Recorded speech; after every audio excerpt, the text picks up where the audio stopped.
As-Shadiq. Sayyidina Ja'far As-Shadiq punya anak laki-laki. Ada namanya Musa Al-Kadhim, ada namanya Ismail, ada namanya Ali Al-Uraidi. Dan yang ketiga ini punya anak laki-laki namanya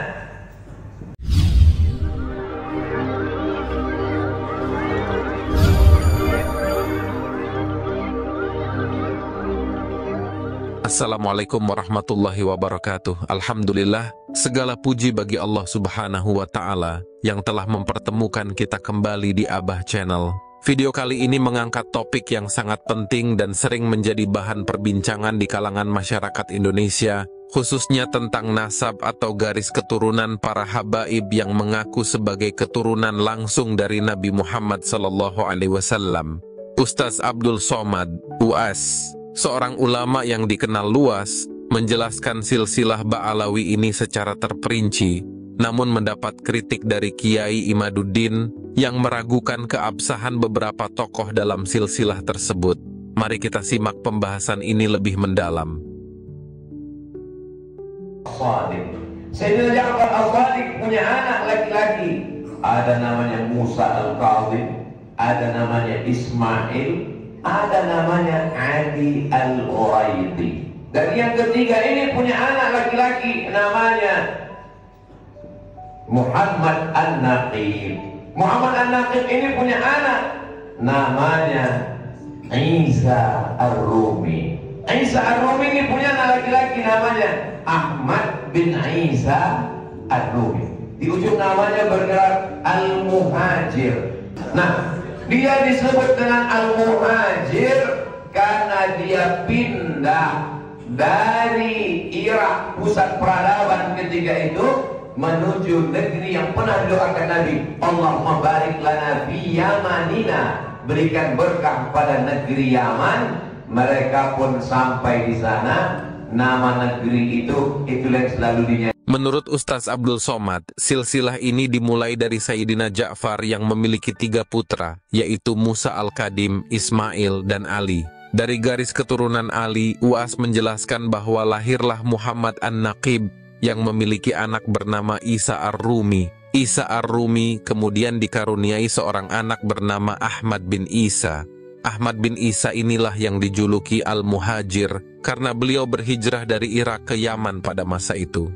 Kisah hijrah ini penting sebab menurut UAS, Ahmad bin Isa meninggalkan pusat peradaban Islam di Irak dan memilih Yaman karena mengikuti doa Nabi Muhammad yang pernah meminta agar Yaman diberkahi. Dalam kisah ini, Yaman dianggap sebagai tanah yang diberkahi dan kelak menjadi tempat tumbuh kembangnya keturunan Ahmad bin Isa yang kita kenal sebagai habaib atau Ba'alawi. Setelah menetap di Yaman, Ahmad bin Isa memiliki anak-anak, di antaranya seorang putra bernama Ubaidillah. Melalui garis keturunan Ubaidillah inilah, menurut UAS, nasab para habaib yang ada di Indonesia dan wilayah-wilayah lain di Nusantara terbentuk. Nyanyikan keponakan saya yang baru pandai ngomong, ya talim, ya talim. Kita belum bisa bilang roh, ya talim, ya talim. Makamnya di talim. Panjang umur, sehat badan, mudah-mudahan nanti kita bisa pergi bersama jalan ke sana. Ongkos tanggung masing-masing. Lalu kemudian Sayyidina Ahmad bin Isa Al-Muhajir ini punya anak, salah satu nama anaknya Ubaidullah. Namun, disinilah titik kontroversi yang menjadi bahan diskusi para ahli dan ulama lain, termasuk Kiai Imaduddin. Kiai Imaduddin meragukan keabsahan tokoh Ubaidillah ini, yang menurutnya tidak tercatat dalam sumber sejarah yang otentik dan dapat diverifikasi. Beliau mengungkapkan bahwa dalam berbagai manuskrip dan bukti sejarah, Ahmad bin Isa hanya memiliki 3 anak, yaitu Muhammad, Ali, dan Husain. Tidak ada catatan tentang anak bernama Ubaidillah. Kiai Imaduddin berpendapat bahwa Ubaidillah adalah tokoh yang fiktif, dan jika klaim ini terbukti, maka semua nasab habaib yang mengaku keturunan Nabi Muhammad SAW melalui Ubaidillah dianggap tidak memiliki dasar. Menurutnya, Jika memang Ubaidillah tidak pernah ada, maka klaim nasab sebagai keturunan Nabi terputus, karena silsilah itu tidak dapat dilanjutkan dari Ahmad bin Isa kepada Ubaidillah.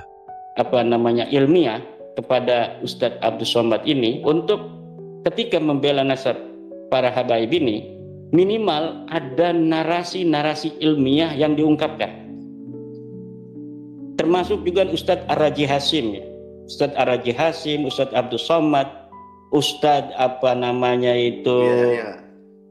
Yahya, ya Buya itu kan marketing aja itu kan. Selain itu, Kiai Imaduddin juga mempertanyakan gelar Al-Muhajir yang disematkan pada Ahmad bin Isa. Gelar ini menunjukkan bahwa Ahmad bin Isa pindah dari Irak ke Yaman.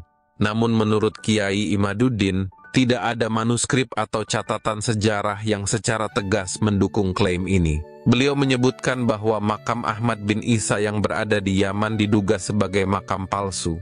Bahkan, beliau juga mengungkapkan bahwa makam Nabi Hud yang dikunjungi banyak orang di Yaman juga disebut-sebut sebagai makam yang direkayasa atau palsu.